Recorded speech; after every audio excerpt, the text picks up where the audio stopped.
Hello, everyone. Hi. Good evening. This is a subject that I think we're both looking forward to talking about, and hopefully it's applicable. But self-sabotage is the name of, or the concentration, I should say, of this episode, and the ways that it plays out in our lives and how it can really get in the way of our success and things, us going after the things that we really want in our lives, which of course applies to our No More Some Days theme.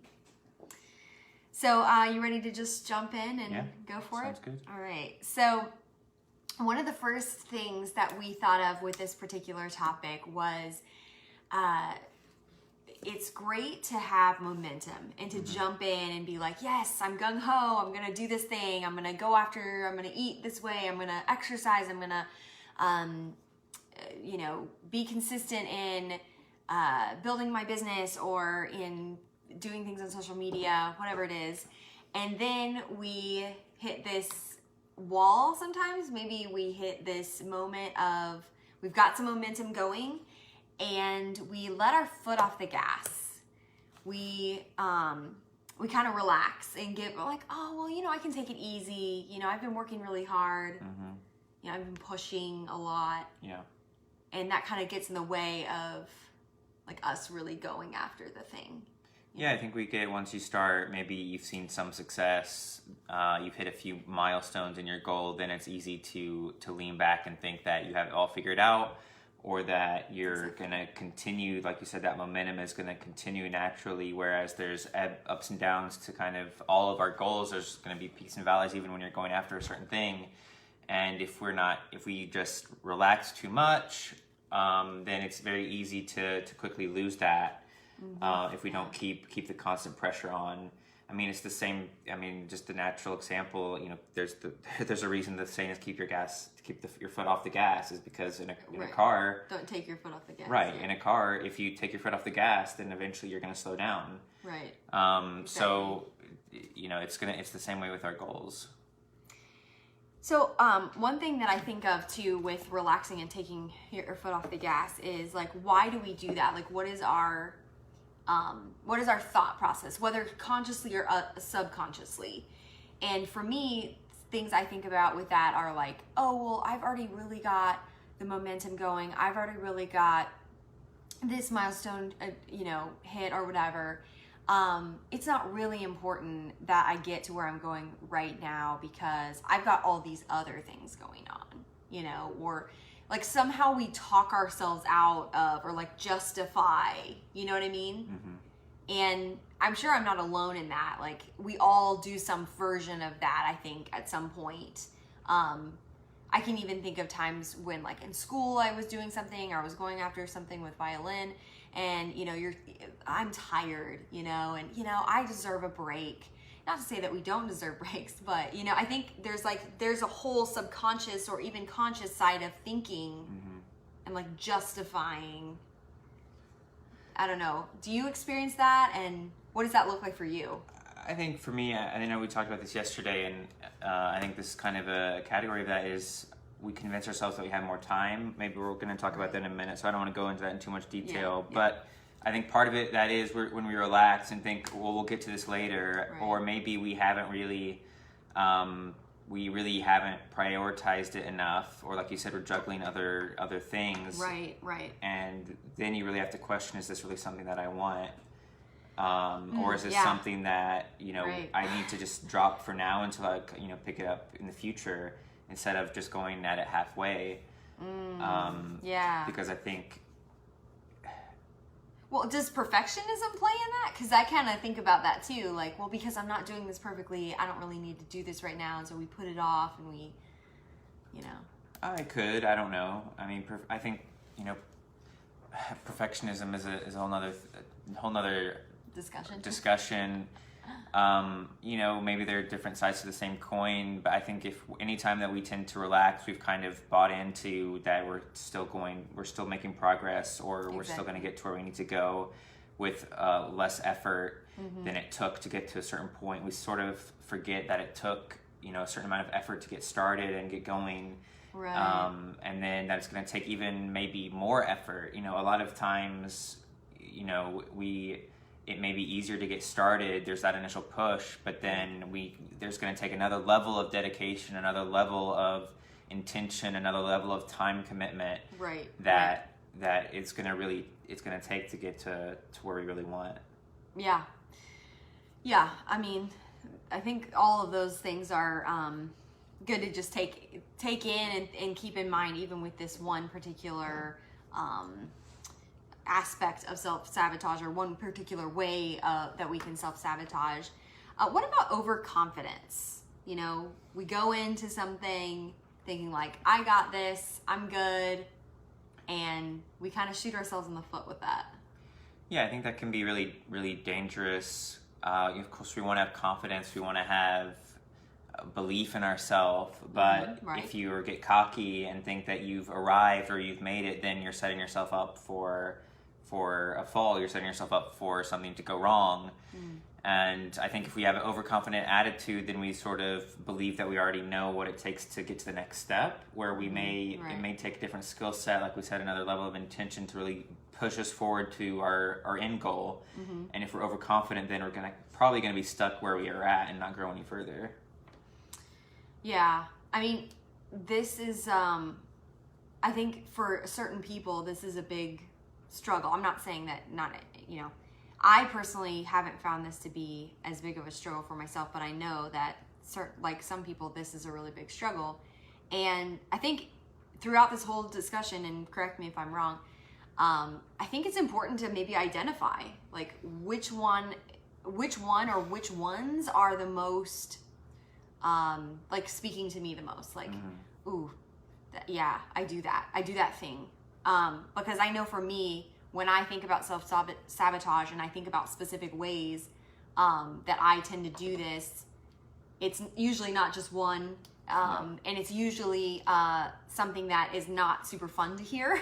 Like, this isn't even fun, from the standpoint of like, let's talk about ways that we destroy the progress we've made. Yay! But it's important that we identify those and then can really speak to those and really help ourselves deal with and manage, work on discipline in those areas.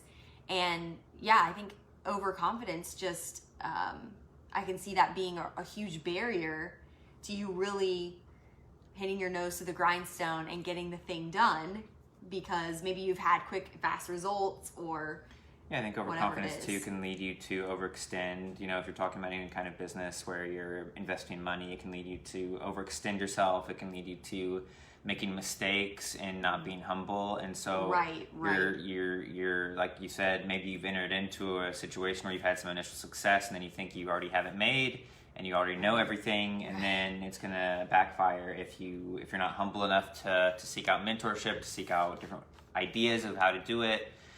So yeah, it can definitely be a trap for some people. This sort of a slight tangent, but this really reminds me of certain CEOs that you hear about in different companies, like even legacy companies like Ford or whatever. There were like different Ford sons or something that were like really good, and then some were not, or something. I mean, don't quote me all the history, but it just goes to show you like how you act in a leadership role, even if things are made for you up until that point, it affects the direction of the company, or it affects your family, or it affects your daily life.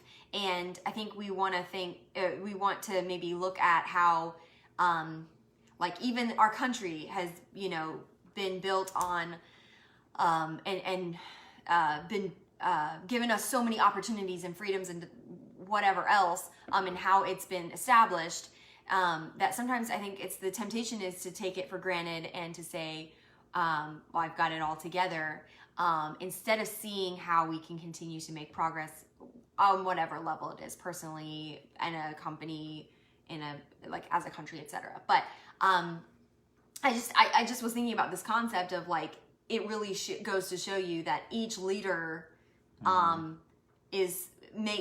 it makes a huge difference how they're showing up and how they can shoot themselves in the foot, and thus like their company or their family or whomever they're leading. in a huge way. And, you know, this kind of brings me to what we were talking about earlier is no sense of urgency. Like, I know for me, if I'm not thinking of a goal in a way that I have a deadline and I have somebody I'm accountable to and something specific that I need to do and a reason why something needs to be done by a certain time, my tendency is to just kind of ease off and be like, well, it's no big deal. Like, I've got time. And I think you even see this in, you could even blend this a little bit with the other two, that, you know, it's this overconfident, it's taking your foot off the gas. It's saying, well, you know, there's not really a big reason why I need to get to where I'm going that quickly. Yeah, I think we convince ourselves very quickly that we have more time. Just in life in general, we think we're going to live forever. We think that we're going to have tomorrow or next year or next decade. Today I went to the gym, and because of church I had to go a lot faster, and I had only about 30 minutes. And so there was a sense of urgency to get it done. And there was like you said, a deadline. I have to get done and back by a certain time. Right. And I was able to get a lot done. Right. But you always amaze yourself, right? Yeah, but you realize that in other areas of your life, there isn't a sense of urgency. This is one I particularly struggle with. I think sometimes, especially if you've had some, you know, you've gotten away with things where everything worked out okay. That then you convince yourself it's always going to happen that way. Like procrastination. Like, you procrastinate, or you didn't prepare for a test, but you did okay anyway. Then you think, oh, I'll be okay next time then. Yeah, right. And you set up these precedents for yourself and think, I'll always have more time. Yeah. And we don't. So that sense of urgency, if we don't have it, is sometime one day there will be a reckoning, and we aren't going to be able to make it okay, to make it right. And I think then that really you have to look again and say, okay, if you're exhibiting a lack of urgency in this goal, are you really committed to this goal? Right. Because we say I want to lose 20 pounds, we say I want to start a business, we say I want to improve a relationship, and then we don't. So what does that say about us? Yeah, well, it does. Yeah, exactly. You know, I had a conversation with somebody this last week where it was like, you know, you're at a crossroads here, and you can move forward and make the progress you want, or you can allow yourself to kind of slip back and be like, it's okay, and let yourself off the hook. And it was a really good conversation that helped me to really refocus my goals. And you need those people to help speak that truth and that life and that vision into you at times. And so it was a really good conversation, and we were able to cut right to the chase because we only had a couple of minutes. So I like that sense of urgency there. And I just think to your point, it made me think of, I feel like there's a quote or something, and I don't know it, but something about, like, if we viewed our lives like from the perspective of our last day, or from the perspective of we would, you know, just a very short time to live or whatever, that we would live our lives differently. And this reminds me of like a sermon that our preacher gave last year, I think it was sometime, and he went through like a day, if you only had a day to live, if you only had a week, if you only had a month. And, you know, there's so much about our lives. We need that constant, I don't know, reminder, that constant perspective shift. I mean, how do we get that urgency, that sense of urgency injected into our everyday, and not allow ourselves to just kind of relax over time? You know, I think it's difficult, of course.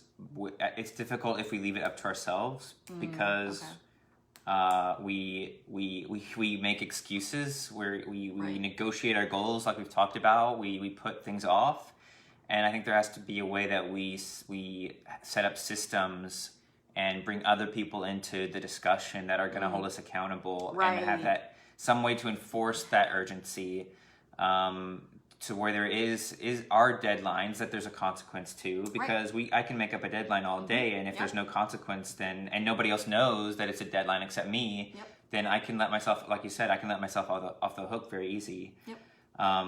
And that's why I think it's so critical that we have people on our team that we can have these discussions with, like you talked about, Right.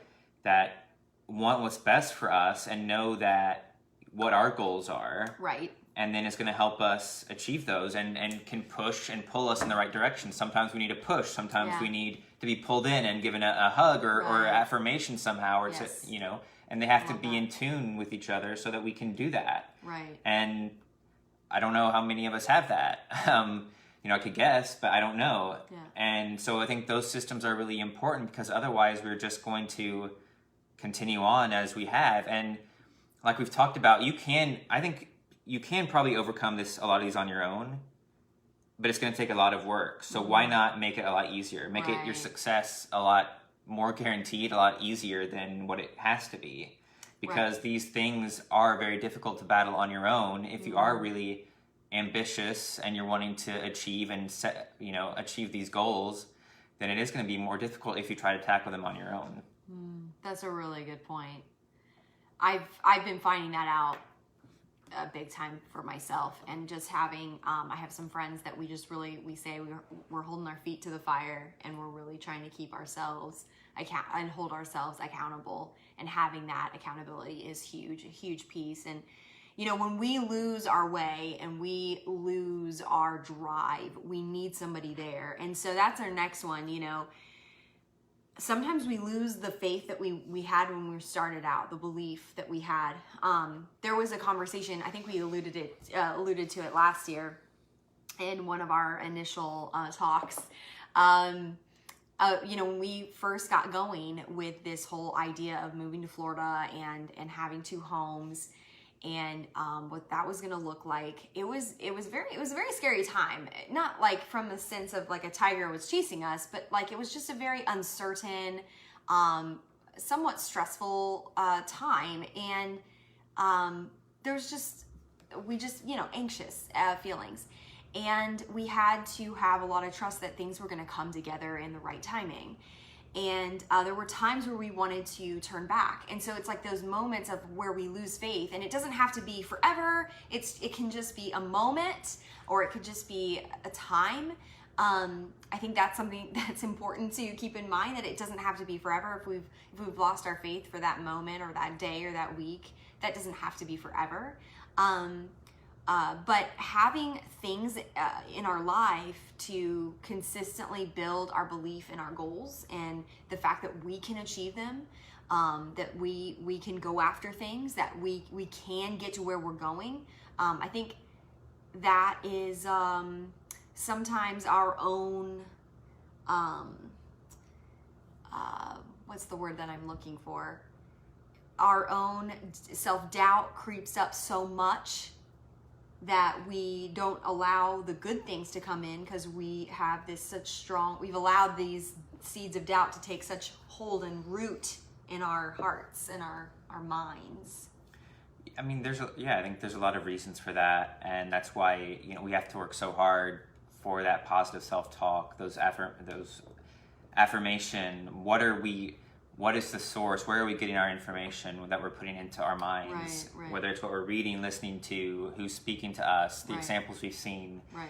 I listened to something recently, and they said that anything that we want to do that has been done before, or something similar, somebody else has done it, and we're saying that's a reason that we can't achieve it. Right. At that point, it's an excuse, because someone's done it. Yep. Someone achieved this. Yep. Someone accomplished it. And we're saying, no, I can't do it. Right, why? Exactly. Somebody else did it. We have these examples, we have proof. whether it's your health, your spiritual life, your family, your financial goals. Right. It doesn't matter, and that's sometimes hard to say to yourself or hear, because it's comfortable to say, I can't do it. Exactly. I can't do it, and I want somebody else to come and do it for me, or make it okay. Right. Because a lot of times other people have done that for us. They've come in, they've saved us, they've thrown us the life raft, and they've made it okay. Right. And it's a lot harder when you have to be that person, or you have to be the one that's going after it, and you have to do it to some extent on your own. Yeah, the path to success is often a lonely one, Yes, it is. In any line, it can be very. Now we're trying to build systems where it's not as lonely, but there will be points that it is. Yeah. But I think that faith and belief in yourselves, I think sometimes we struggle with that because we are taught to be humble, and we're taught to be, to some extent, we're taught not to, in some ways, not to think highly of ourselves. And so I think sometimes that bleeds into into our belief on what we can do and what we can achieve, and that we have that within us to achieve pretty much anything that we set our minds to. Yeah, I know something that I was taught, not necessarily by words, that kind of goes along with that, for example, is, not thinking, like, in order to humble yourself, you have to think somebody else is more valuable than you. And that's not reality. It's sort of like that quote that goes, humility isn't thinking less of yourself, it's thinking of yourself less. And so you're still thinking about yourself, because if you're not okay, how can you help anyone else, right? But it's putting others in that servant role, that you're seeing how you can be a servant to others. And I think that is very much the root of that. And again, talking about like the conscious and subconscious minds, that we have these stories, these beliefs that are just rolling around, that we act from those places. And often those seeds and stories are planted when we're very young, and whether it's things that were said or done that were somehow in some way taught to us. Another one that can often be rolling around is, I'm not worthy of success. I don't, nothing I've done or can ever do is worthy of success, is deserving of that. And that can also be kind of at the root, at the heart of things. So even though you may say, I want to achieve whatever it is, I want to lose the weight or make my bed every day, something as simple as that, we don't believe we are deserving of that because of something in our past. And that's another thing we have to battle. Yeah, I think especially if we've suffered a setback, it's a lot easier than for us to think, oh, I failed because I don't deserve it. I was right. I was right. I tried, I went for it, and I failed, and I didn't deserve it. Right. And so then there's just this crashing of self-doubt and depression and whatever, if we're not able to stop that and move forward. But I do think it goes back to what we are telling ourselves on a daily basis. And I had a conversation with somebody recently who was really trying hard to change that and listen to positive things and only speak positive things. And the conversation we had was interesting because we don't hear a lot of people talk like that. Yeah. We don't hear a lot of people doing those things, and we wonder then why we have these problems or why we're not achieving. And we're listening to, if you examined what we were putting into our minds and our hearts and how we talk to ourselves, there wouldn't be much. You would know why. Yeah. The eye is the lamp of the body, right? So I think the idea there is anything we consume is coming into our body. Yeah. And it's going to affect us internally. It's going to affect our heart. It's going to affect our mind and all of that stuff, for sure.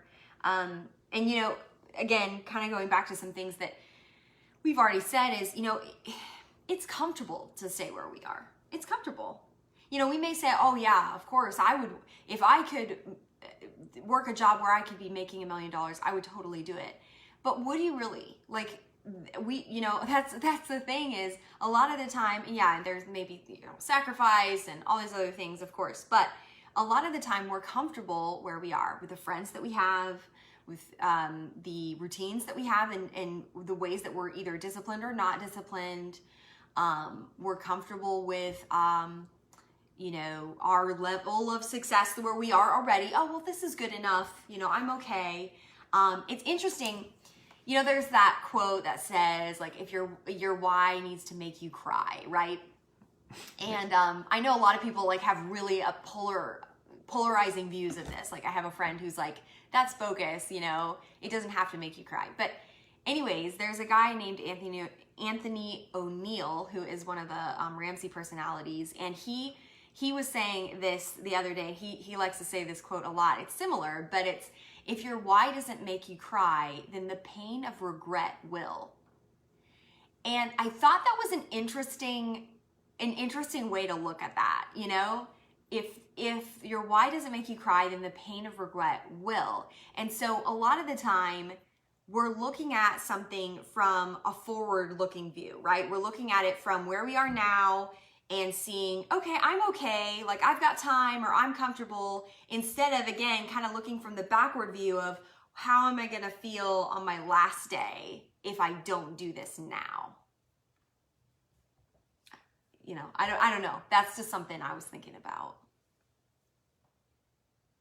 Do you agree? Not agree? I don't know if I agree with that quote, but I understand the concept. You know, I think we've convinced ourselves that to get where we want to go, it isn't going to require sacrifice, and it isn't going to require challenge, and it's not going to require some discomfort. Right. Exactly. And if you think about anything that you've achieved so far, and we've talked about this before, you use these lessons from your past to propel you forward and show that, yes, I can achieve this because I achieved this in the past, even if it was small. You've shown that you have that skill set to overcome, to achieve, to push forward. And so that should lead you to what you're trying to do now, even if it's bigger. And if you look back, I can't think of a situation in my life where I achieved something or overcame or reached a goal that didn't require sacrifice and didn't require discomfort. Very true. And the thing is, like, the dichotomy is that we have to get through challenge and pain to get to something better. And we think that, well, it all should be better. It all should just be easy. To get to better, I should still be good. Right, yeah. And that's not life. You know, I mean, just if you want to lose 20 pounds, it's going to suck. You know, it's not going to be fun. A lot of it, you know, it's just not. Yeah. If you want to improve a relationship with a parent that isn't going well, it's going to be difficult discussions. Yeah. I mean, whatever it is, unless I'm wrong, there's going to be some pain to get there. There's going to be challenge. Yeah. And we've, you know, convinced ourselves, because that comfort is, even the other funny thing is that we're comfortable, but we can be comfortable in a state that isn't good. Right. Well, I mean, it's the good over great thing, right? Or the, you know, like we are like, oh, I'm good, but we don't go for the great because we're good here, you know? Well, I think you can even be comfortable in bad, you know? Well, that's true. You can that's true. Because that's what you're used to, and that's what, you know, a steady state. Yeah. And so, you know, if you're having bad health issues, but you're not doing anything about it, people are so comfortable in that state. You know, if your finances if you have tons of credit card debt, people are still comfortable in that state. Right. If, you know, if your relationship with your family is all bad, there's people that are comfortable there. Yeah. So it can be the good to great, or just people can learn to be comfortable where they are because they don't want to go through the pain of making it better. Exactly. Yeah, we've been watching the show The Mentalist recently, and in an episode he was talking about something like that, like somebody will stay in a really horrible situation before they'll leave it. Like, most people won't leave, and it's because of the comfortability of where they are, and they've just kind of resigned themselves to, this is just how it is.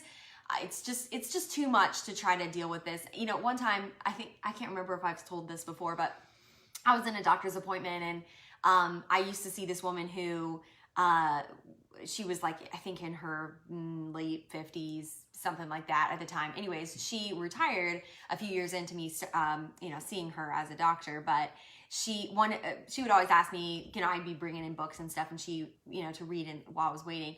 And she asked me one time, like, what one of the books that I was reading, and it was a marriage book of some kind.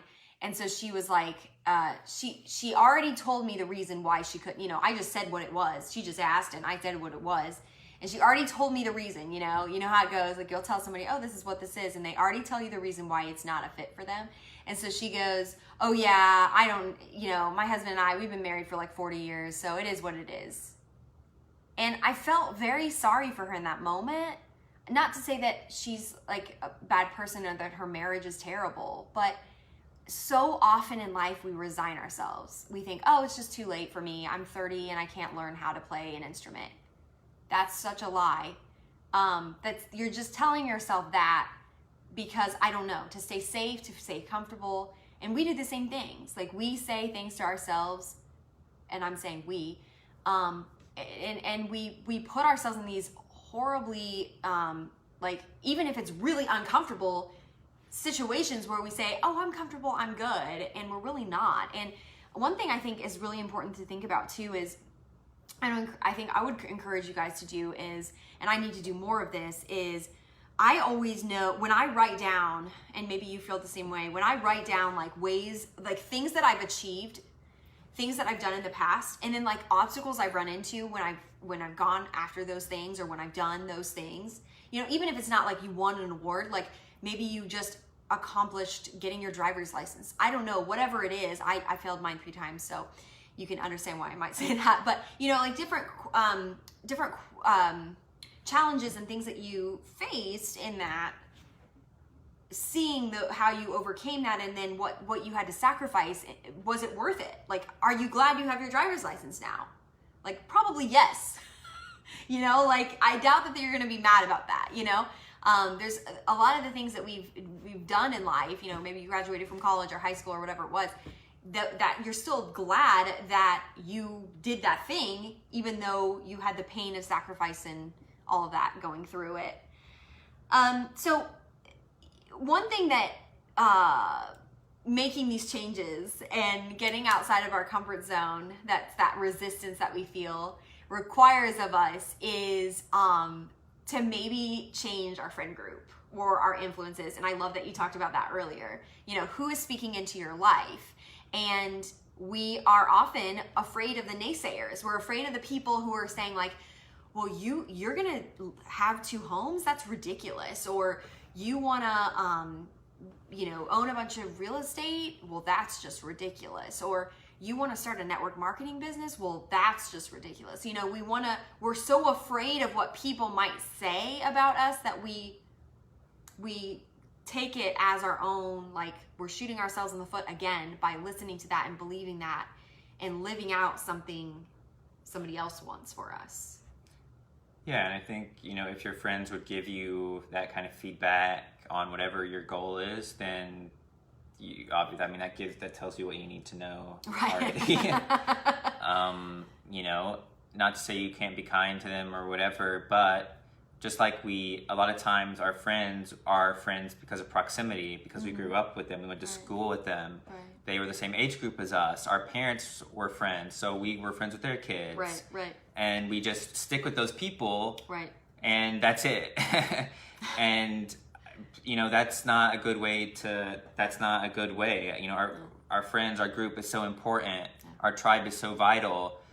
We like to live in these we think we live in these isolated bubbles and where we can just barely interact with people. Right. And that's really not an optimum way to live. And again, like we talked about, these friends are part of your system to push you forward in all areas of your life. Right.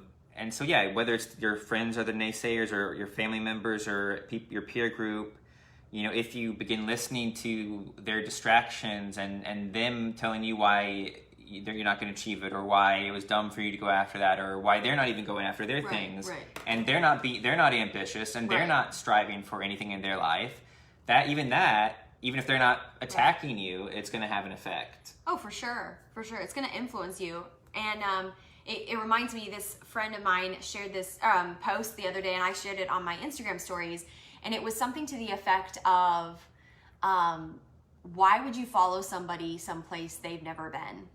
To someplace they've never been, you know?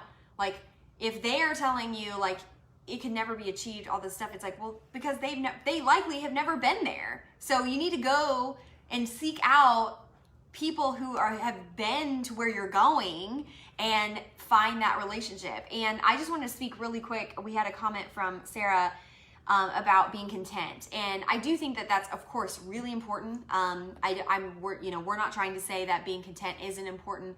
We just want to specifically talk to goals, because a lot of the time our problem isn't that we're being too ambitious. It's that we're too comfortable. And so that's why we wanted to specifically speak to self-sabotaging and going after things. But absolutely agree, Sarah, that you want to have that balance and be content. I mean, you can be content. There are two things can coexist. Just Correct. think about the Bible. You're always supposed to be producing and growing your spiritual things. Yes. So if you're doing well spiritually, you should be content there. But you're still commanded to strive even more. Right. And so it's just the same idea that Exactly. yes, I'm good here, but I'm going to keep getting better. I think Ed Milet calls it a state of happy discontentment or something. I forget, he has a term for this, but yes, I'm content here, but I'm still trying to get better and grow. Right. And what is the purpose behind that growth, I think, is important. Is my purpose just selfish so I can have more money? Is it just so I can have more prestige or status or power? Then you have to reevaluate. Yeah, So are your totally motives agree. for growing in whatever area pure? Specifically when we're talking about areas of our relationships, growing those, our health, our spiritual life, our marriages. I think sometimes when we speak, maybe it sounds like we're just talking about material things or money or finances, and we're talking about everything. Yes, We're talking about, I think in these areas specifically, definitely are wide ranging in your goals. That would be your marriage goals and your spiritual goals and your health goals, which we all want to be doing better at those. Yeah, for I think, sure. So yeah, but of course you should be content. And I mean, again, content, the context is important. I should not be content if I'm damaging my health, my body in some way by smoking 10 packs a day or being an alcoholic or eating too much sweets. I should not be content in that state. Right. If I'm damaging my marriage and I'm being hateful and I'm defrauding people, then I shouldn't be content. Right. So the context is also important. I totally agree. I couldn't agree more. And I think right along with naysayers, kind of hitting back to that is, what if people don't like or accept the new me? And I think that goes right along with it, as you grow and change, you're going to repel and you're going to pull in different people because of who you become in that process. And I've seen that in my own life. And it doesn't mean that those people that were once closer to you don't mean anything to you anymore. It just means that your relationship changes. And so I think we are often scared of that, relationships changing and how other people see us. And I feel like, I know we've talked a lot about that, so I don't want to, go over that too much, but. Well, I think that's really important what you said. Like, it's okay that your relationship changes. Yeah. That was in the moment, those years, it was great. Yeah. And it's hard to let go of that. Yes. And we want it to continue. We want to say, my best friend when I was 5, I'm always going to be best friends. And I'm upset that we're not now. Right. Because we're hanging on to something and we don't just celebrate it and be content with what it was. Right. And now you still love those people. You still, when you see them again, you still have that relationship, but it's just not what you need now. Yeah, exactly. Our needs are different and we are constantly growing and changing. They are too. And so different times in our lives and different situations just call for different things. And I think being okay with that, being okay with like, this was what we needed in that moment, in that time. And now this is what we need in a different moment, in a different time. And that's also not to say these friends that you have, when you want to aspire more, we're not saying you push them to the side and say, you're not good enough for me anymore. No. But it's a thing of, here's where I'm going. I will pull you with me if I can. I'm going to offer a hand down to pull you up with me. Exactly. But I'm not coming back down there. Yeah. I'm not going to, come down there and be in a place that I don't want to be anymore. That's not good for me and my family and my goals. Right. I'm offering you a hand to come up with me if you want. Right. But I'm not going to go back there.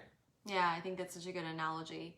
And again, like not putting them down. It's just like, hey, this is where we're going. This is where we're trying to grow to. And we're not going to stay in that state anymore because we see that we need to keep going. Yeah. And it's like any growth journey, I love that example though. Like we want you to join us. We want you to be with us. And the same thing here. We're growing and we want you to be on this journey with us. We want to pull you with us. I know we're kind of running a little bit long, but let's see if we can cover a couple more. But how about believe your own hype? I think this kind of goes with overconfidence, but like when people are congratulating you and they're saying, oh, like you did so amazing, or you lost all this weight, or you're, achieving all these goals, you've gotten XXX promotion at work, whatever it is, you can kind of get into a comfortable state. You can get into a kind of puffed up even state where you're like, oh, I'm good where I am, and I'm a big fish in a small pond, and it's all good. And that can be a temptation in and of itself, for sure. Yeah, we have to be very careful with our feedback, how we receive feedback on the positive, on the negative side or the positive, because if people give us bad feedback, then we feel like we're terrible, and if people give us good feedback, then we think we're amazing and we've reached the pinnacle.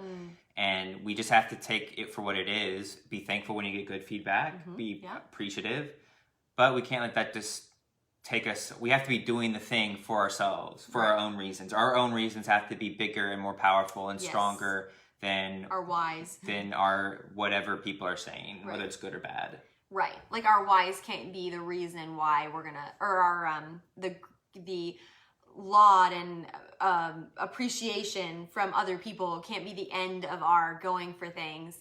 Our whys and all of that have to be bigger.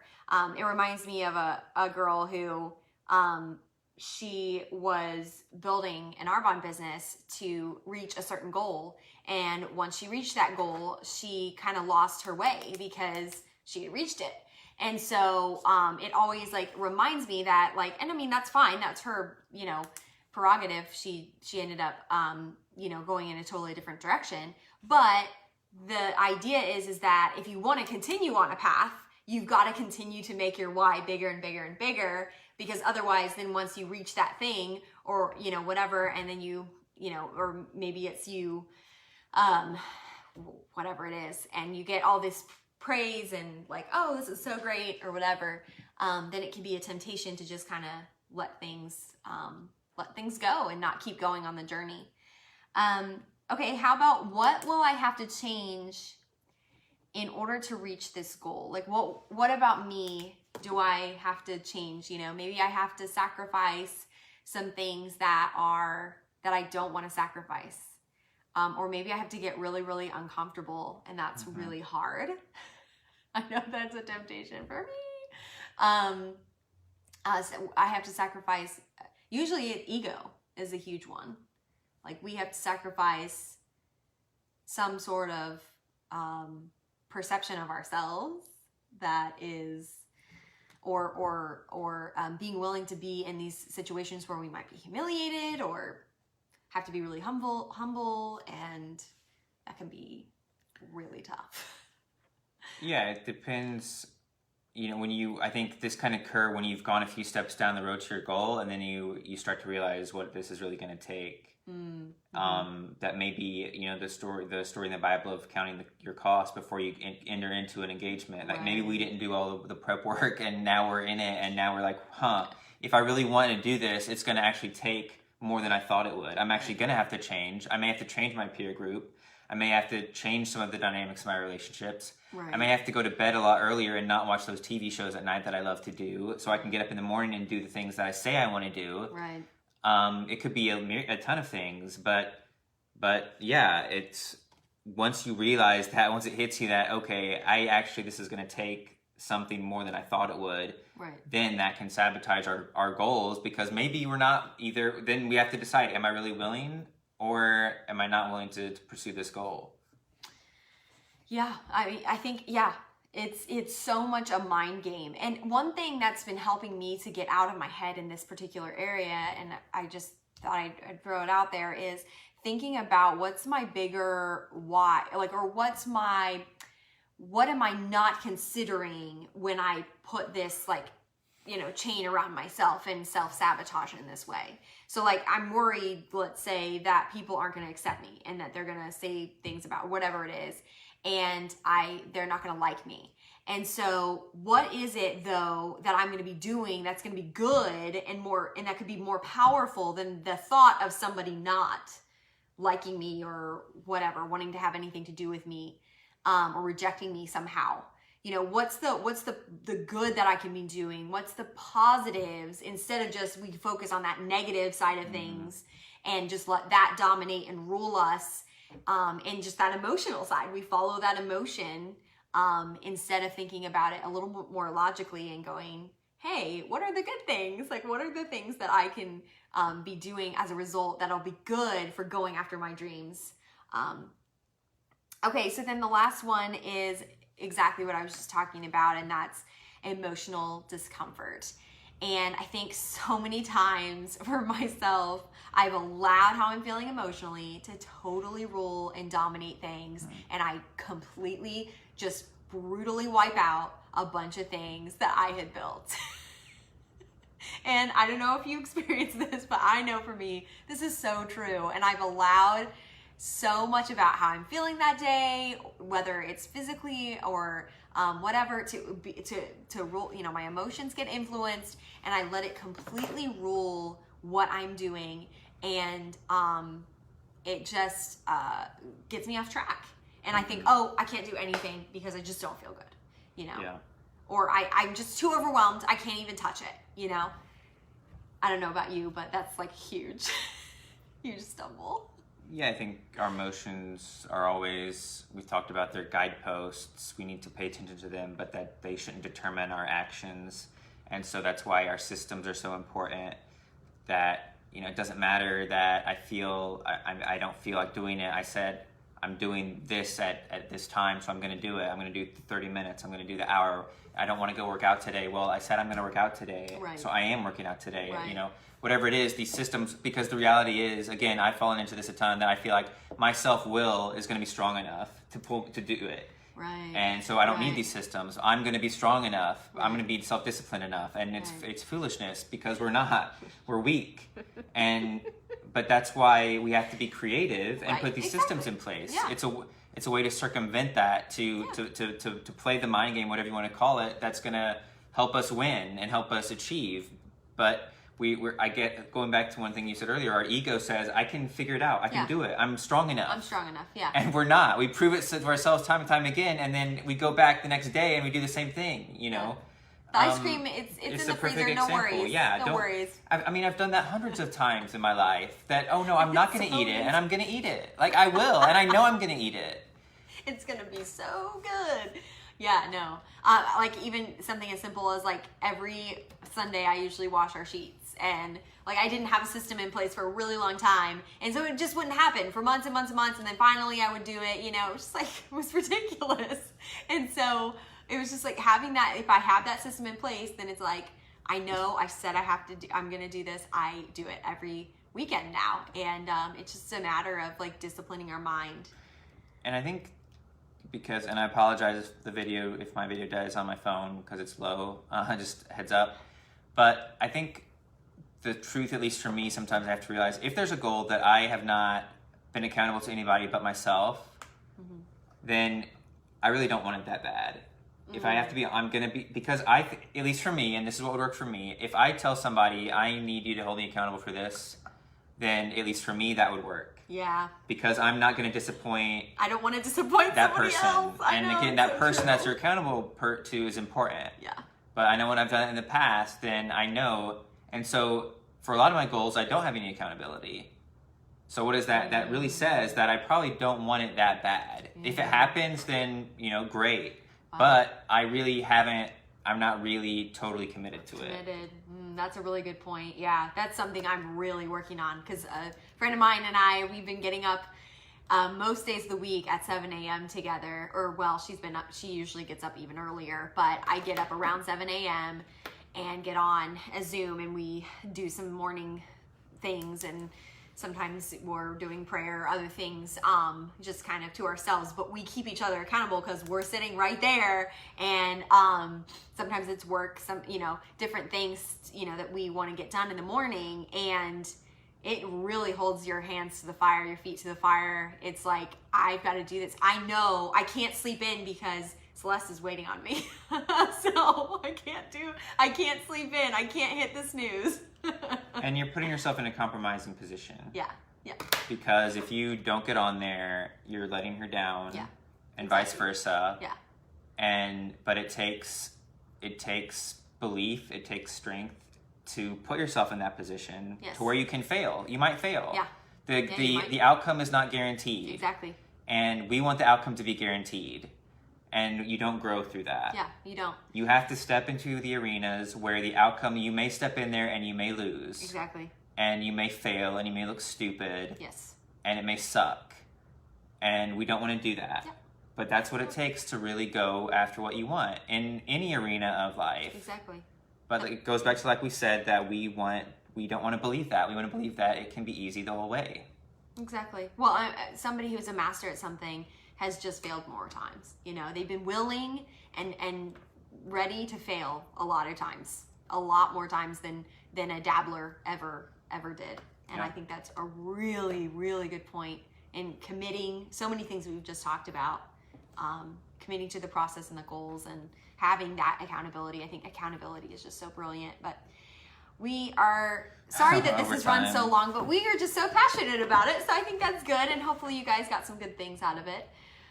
So again, follow us on Instagram at No More Sundays with a Z. And once we get to that 100 mark, we're working our way there. We're gonna our first 100 followers, or every 100 followers, we're gonna do a giveaway. And then of course, subscribe and share on YouTube at just No More Sundays, spelled normally.